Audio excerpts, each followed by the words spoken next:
আপনারা কি সরকারি বা সরকার পোষিত কোনো প্রতিষ্ঠানে কর্মরত? আসন্ন পশ্চিমবঙ্গ বিধানসভা নির্বাচনে ভোটের ডিউটি নিয়ে কি একটু চিন্তায় আছেন? আমরা সবাই জানি যে ভারতের যে কোনো নির্বাচনে সরকারি কর্মীদের জন্য ভোটের ডিউটি করা বাধ্যতামূলক। কিন্তু আপনি কি জানেন নির্বাচন কমিশন কিছু মানবিক এবং বাস্তবসম্মত কারণে বেশ কিছু কর্মীকে এই ডিউটি থেকে অব্যাহতি বা ছাড় দিয়ে থাকে। কারা পান এই বিশেষ ছাড়?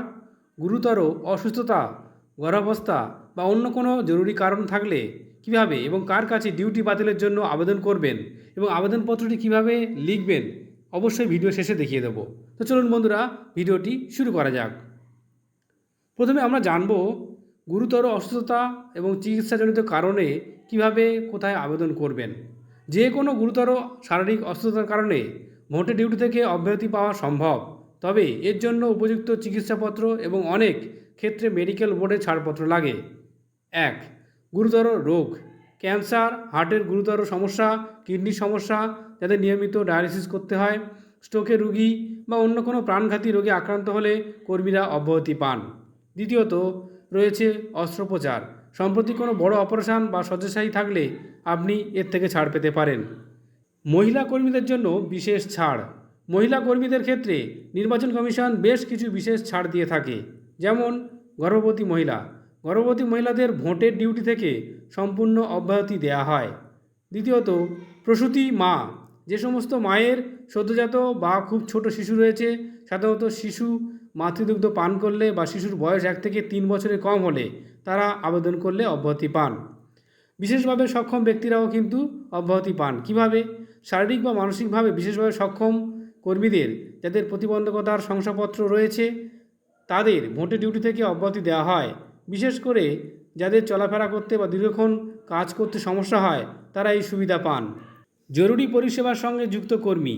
যে সমস্ত কর্মীর অনুপস্থিতিতে জনজীবন ব্যাহত হতে পারে বা জরুরি পরিষেবা আটকে যেতে পারে তাদের ডিউটি থেকে অব্যাহতি দেওয়া হয়, যেমন ডাক্তার, নার্স, প্যারামেডিক্যাল স্টাফ এবং হাসপাতালের জরুরি বিভাগের কর্মীরা, পুলিশ, দমকল কর্মী এবং জরুরি বিপর্যয় মোকাবিলা বাহিনীর সদস্য, বিদ্যুৎ, জনস্বাস্থ্য, কারিগরি, জল সরবরাহ, দূরসঞ্চার এবং রেলওয়ের মতো জরুরি পরিষেবার সঙ্গে যুক্ত নির্দিষ্ট কর্মীরা।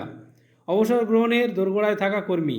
যে সমস্ত সরকারি কর্মীর আগামী 6 মাস বা তার কম সময়ের মধ্যে অবসর গ্রহণের কথা রয়েছে, নিয়ম অনুযায়ী তাদের সাধারণত নির্বাচনের ডিউটি থেকে অব্যাহতি দেওয়া হয়।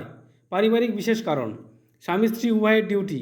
স্বামী এবং স্ত্রী উভয়ে সরকারি কর্মী হলে এবং দুজনেরই ভোটের ডিউটি পড়লে নাবালক সন্তানের দেখভালের সুবিধার্থে তাদের মধ্যে যে কোনো একজনকে অব্যাহতি দেওয়া হতে পারে। Single parent. কোনো কর্মী যদি একাকী বাবা বা মা হন এবং তার উপর নির্ভরশীল ছোট সন্তান থাকে তবে তিনি অব্যাহতির আবেদন জানাতে পারেন। অব্যাহতির জন্য কাদের আবেদন করতে হবে কোথায়? অব্যাহতি পাওয়ার বিষয়টি স্বয়ংক্রিয় নয়, এর জন্য সঠিক পদ্ধতি মেনে আবেদন করতে হবে। আবেদনপত্র জমা দিতে হবে কোথায়? ভোটের ডিউটির চিঠি পাওয়ার পর নির্দিষ্ট সময়ের মধ্যে ডিস্ট্রিক্ট ইলেকশন অফিসার বা সংশ্লিষ্ট রিটার্নিং অফিসারের কাছে লিখিত আবেদন করতে হবে। দ্বিতীয়ত প্রয়োজনীয় নথি। আবেদনের সঙ্গে উপযুক্ত প্রমাণপত্র যেমন চিকিৎসকের শংসাপত্র, মেডিকেল সার্টিফিকেট, হাসপাতালের রিপোর্ট, প্রতিবন্ধকতা শংসাপত্র বা সন্তানের বয়সের প্রমাণপত্র যুক্ত করতে হয়। তৃতীয়ত মেডিকেল বোর্ড। শারীরিক অসুস্থতার কারণে আবেদন করলে জেলা প্রশাসনের দ্বারা গঠিত মেডিকেল বোর্ডের সামনে উপস্থিত হয়ে শারীরিক পরীক্ষা করানোর প্রয়োজন হতে পারে। মেডিকেল বোর্ড আনফিট ঘোষণা করলেই অব্যাহতি মেলে। ভোটের ডিউটি থেকে অব্যাহতি পাওয়াটা কোনো আইনি অধিকার নয়, এটি সম্পূর্ণভাবে নির্বাচন কমিশন এবং সংশ্লিষ্ট জেলা নির্বাচন আধিকারিকের বিবেচনার উপর নির্ভরশীল। চলুন বন্ধুরা, এবার দেখে নেওয়া যাক কীভাবে আবেদন করবেন, আবেদনপত্র ফিল আপ করবেন। দেখুন বন্ধুরা, যারা মেডিকেল গ্রাউন্ডে অব্যাহতি পেতে চান তাদের জন্য কিভাবে আবেদনপত্র লিখতে হবে। আবেদনপত্র লিখবেন the district election officer and district magistrate. এবার ডিস্ট্রিক্টের নাম দেবেন থ্রু প্রপার চ্যানেল। বিষয়ে লিখবেন prayer for exemption from election duty on medical ground. তারপর দেখবেন এই যেমন যেমন রয়েছে আপনার নাম শুধু এখানে পুট করবেন, এই দেখুন, দিয়ে এটা ফিল আপ করে জমা করতে হবে এবং যাবতীয় মেডিকেল সার্টিফিকেট দিয়ে জমা করতে হবে। যে সমস্ত মায়েরা সন্তানদের ব্রেস্ট ফিডিং করেন তাদের জন্য ভোটের অব্যাহতি পাওয়ার ক্ষেত্রে সেই একই রকমভাবে district election officer and district magistrate, ডিস্ট্রিক্টের নাম দেবেন থ্রু প্রপার চ্যানেল। এখানে প্রেয়ারে লিখবেন pair for exemption from election duty on the ground of breast feeding mother. ঠিক আছে, তারপরে এখানে নিজের নাম দেবেন, যেমন যেমন রয়েছে ফিল আপ করবেন, তারপর এটা জমা করতে হবে উপযুক্ত প্রমাণপত্র দিয়ে। এখন প্রশ্ন হচ্ছে এগুলো কোথায় পাবেন?